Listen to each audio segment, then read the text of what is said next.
If you were driving in Britain in 1973, you already know what the country felt like. You don't need anyone to explain it to you. The queues at petrol stations, the power cuts, the sense that something had gone badly wrong and nobody at the top quite knew how to fix it. In October of that year, OPEC declared its oil embargo and crude prices went through the roof almost overnight. Prime Minister Edward Heath was already deep in a standoff with the coal miners that would end with the country working a 3-day week by January of 1974. People were shopping by candlelight on Oxford Street. It wasn't a backdrop to a film, that was just Tuesday. And right in the middle of all of that, with timing that only a nationalized car industry could manage, British Leyland decided it was the perfect moment to launch its great new hope. The car that was going to take on the world, win back the forecourts, and prove that Britain could still build something worth buying. They called it the Austin Allegro. And if you lived through that era, chances are you either owned one, sat in the back of one as a child, or know somebody who did and has strong opinions about it to this day. In a 2008 poll run by The Sun, readers voted it the worst British car ever made. That verdict has followed the Allegro around ever since, like a bad smell you can't quite locate. But here is the thing that tends to get lost in all of that. 642,350 Austin Allegros were built between 1973 and 1982. Not 600, not 6,000, 642,000. Real people walked into real showrooms, sat in one, thought about it, and handed over their money. Families drove them to the seaside, reps covered motorway miles in them, people learned to drive in them, got married in them, argued in them. They were, for better or worse, part of everyday British life for an entire decade. So, what actually went wrong? And was it as bad as everyone remembers? That is what we are going to get into today properly, with the real facts, not the caricature. Because this car deserves a fair hearing, even if it never quite got one at the time. Section 1. The Impossible Inheritance. To understand what the Allegro was expected to live up to, you need to go back to 1962 and the launch of the Austin and Morris 1100. Designed by Sir Alec Isigonis, the genius who had given the world the original Mini in 1959, the AD016, as it was known internally, was not simply a good car. It was a remarkable one. Front-wheel drive, a transverse engine, hydroelastic suspension. It was technically years ahead of most of its rivals when it appeared. Over a production run of 12 years, more than 2.1 million examples were sold, making it a genuine automotive phenomenon and, for several of those years, the best-selling car in Britain. That was the car the Allegro had to replace. British Leyland's new management had decided by 1969 that a facelift of the 1100 was not good enough. They wanted an entirely new car. The project was assigned the internal code AD067. A development budget of £21 million was committed. British Leyland told its dealers it planned to build 4,000 Allegros every single week at its Longbridge plant in Birmingham. The ambitions were considerable. The original styling work was carried out by Harris Mann, a talented designer who would later give the world the clean wedge shape of the Princess. His early proposals for the Allegro were genuinely striking: a low, sleek, wedge-shaped profile, with the sharp creases that Italian design houses were then making fashionable. But then, the meetings began. Management insisted that the existing E-Series engine from the Morris Marina, a tall unit, had to fit under the bonnet. That meant the bonnet line had to rise. The low nose disappeared. Then there were the seats. Mann's space-efficient designs were rejected in favor of larger, more traditionally upholstered chairs that looked more luxurious in a showroom, but ate directly into interior space. That, in turn, meant the driver could no longer see the instrument binnacle over the steering wheel. The solution arrived at, and this is where things become genuinely difficult to believe, was to redesign the steering wheel itself, not the instruments, not the seat position, the wheel. What British Leyland produced was the now infamous Quartic, a wheel with 4 curved sides, shaped, some said, rather like a confused television screen. Motor magazine devoted 18 pages, plus the front cover, to the Allegro's launch in May of 1973. Their conclusion on the Quartic was not subtle. The handling was marred by an unbelievable steering wheel that we all detested. Section 2, 974 pounds. The Allegro was officially launched on the 17th of May, 1973. 12 different models were announced simultaneously, with prices ranging from £974 for the base two-door 1100 saloon up to £1,367 for the top-of-the-range 1750 Sport Special. These were genuinely competitive figures in the British market of the day. Under the bonnet, buyers had a real choice. The entry-level Allegro used the 1,098 cubic centimetre A-series engine, a unit that dated back to 1962, producing 49 brake horsepower at 5,250 revolutions per minute. The 1300 used the 1,275cc version of the same A-series family, developing 59 brake horsepower. For those with larger requirements, the E-series engine offered a 1,485cc unit with 69 brake horsepower, or the full 1,748cc version, producing 76 brake horsepower in standard tune. The 1750 Sport Special went further still, with twin carburetors lifting the output to 90 brake horsepower, enough, as later road tests confirmed, for a genuine top speed of 96 miles per hour. A 5-speed gearbox was standard on the E-series cars, and reclining sports seats along with a tachometer distinguished it from lesser models. Two aspects of the Allegro's engineering were genuinely, legitimately impressive. The first was its Hydragas suspension, developed by the engineer Alex Moulton, the same man who had previously created the hydroelastic system for the 1100. Hydragas used pressurized nitrogen gas in sealed spherical displacer units, with the front and rear units interconnected, providing a level of ride comfort that most of its direct competitors simply could not match. The Allegro was the first car in the world to use Hydragas suspension. That was a real achievement, and it deserved to be recognized as one. The second genuine benefit was the boot 40% larger than the car it replaced. In a small family saloon, that is a meaningful everyday advantage. The 1300, in mixed driving, was returning somewhere between 30 and 35 miles per gallon in period tests, genuinely useful economy at a time when petrol prices were heading in one direction only. The top-spec 1750 SS drew praise even from early critics. One period test described it as spacious and well-equipped, smooth and quiet at speed, good handling, smooth ride under most conditions, competitively priced. That is not a review of a catastrophe. Section 3, the Great British Shambles. Here is where honesty about British Leyland is required. Because the Allegro did not exist in a vacuum, it was built at Longbridge by a workforce operating in a climate of almost constant industrial dispute. Strikes, stoppages, go-slows, and wildcat walkouts plagued British Leyland throughout the 1970s, and the company lost more production days to industrial unrest than virtually any other British manufacturer of the period. All of that showed up in the finished cars. Build quality on early Allegros ranged from merely average to genuinely poor. Rust arrived with unseemly speed sills, wheel arches, and floor sections were all susceptible. Lucas electrical gremlins were a regular complaint.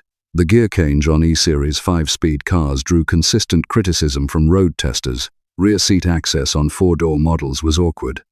The ride, while theoretically excellent thanks to Hydragas, could crash badly over sharp urban bumps on early examples.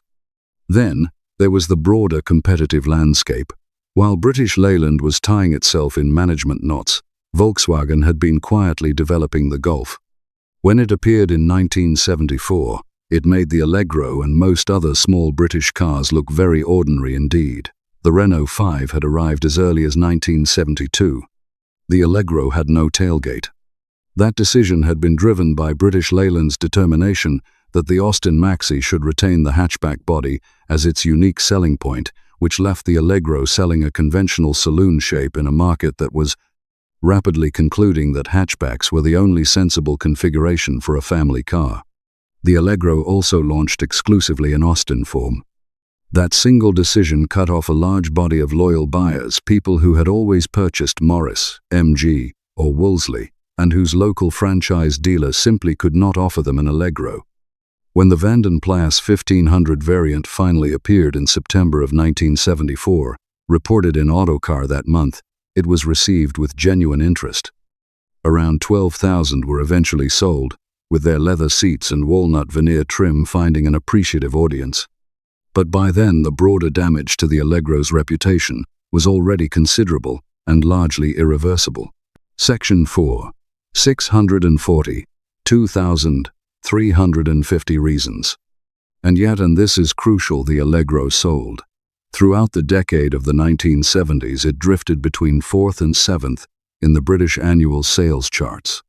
That is not the performance of a catastrophic commercial failure. That is the performance of a car that real people were actively choosing, in substantial numbers, over real alternatives. Part of the reason is straightforward. The Allegro was genuinely competitive on price and specification for much of its life. The Hydragas ride, whatever the car's other shortcomings, was a tangible advantage for family buyers who covered long distances on variable British roads. Fuel economy was respectable. And British buyers, particularly in the early 1970s, were perhaps less sensitized to comparative build quality than they would become later in the decade. British Leyland responded to the early criticisms more quickly than its reputation for inertia might suggest. Suspension calibration was addressed on early cars within months of launch. The Quartic steering wheel, so universally derided, was officially abandoned, as reported in Autocar on the 7th of June, 1975, which noted, "Allegro's Quartic wheel abandoned. A conventional wheel replaced it, and the car immediately became a more pleasant device to operate." The proper improvement came with the Allegro 2 of 1975. Multiple detail changes addressed many of the original's shortcomings. A better tuned ride, improved fresh air ventilation, revised instrumentation, and generally higher assembly standards. Classic and sports car, assessing it in retrospect, described the Allegro 2 as essentially the car that should have been launched in 1973. That verdict is difficult to argue with.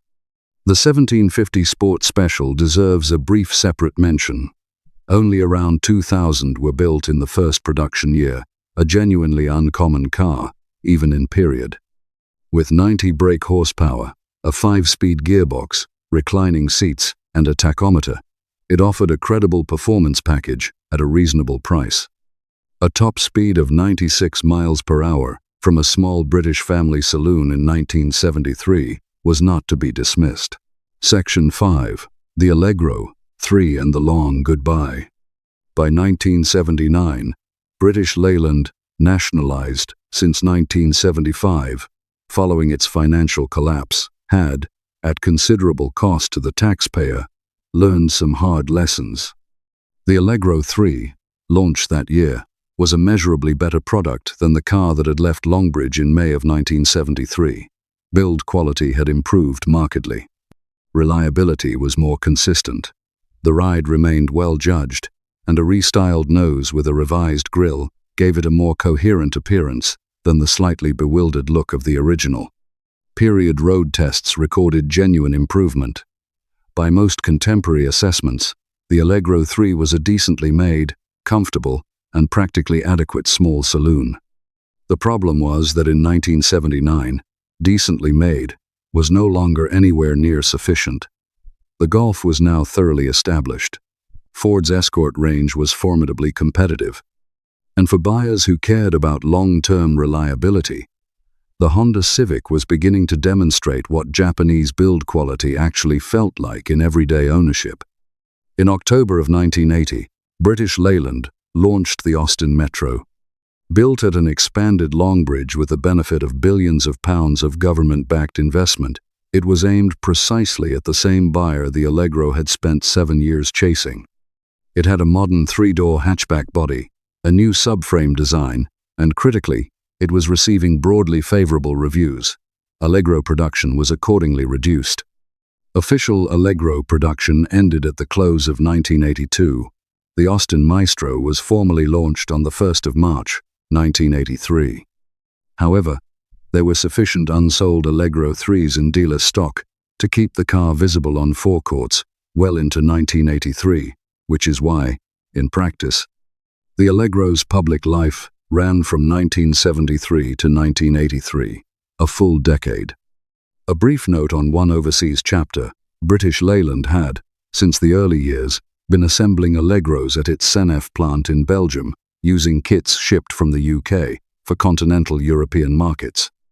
By the early 1980s, with European demand having fallen well short of original projections, that Belgian plant was closed.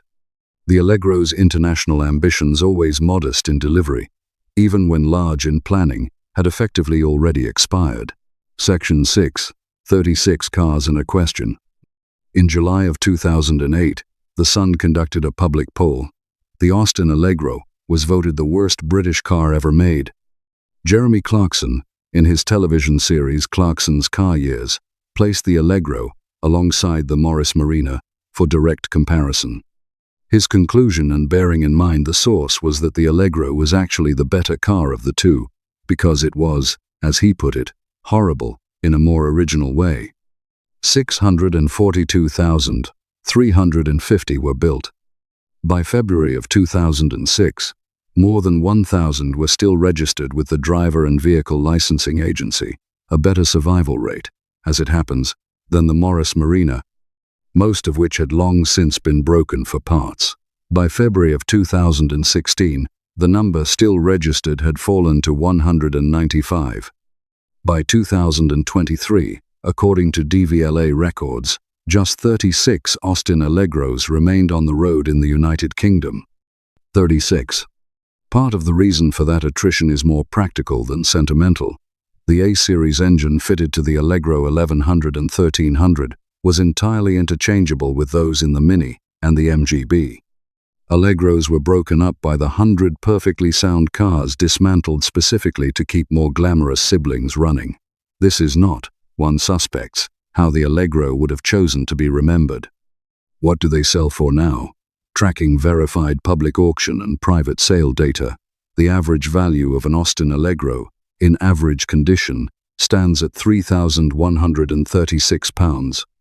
The highest recorded public sale achieved £7,273.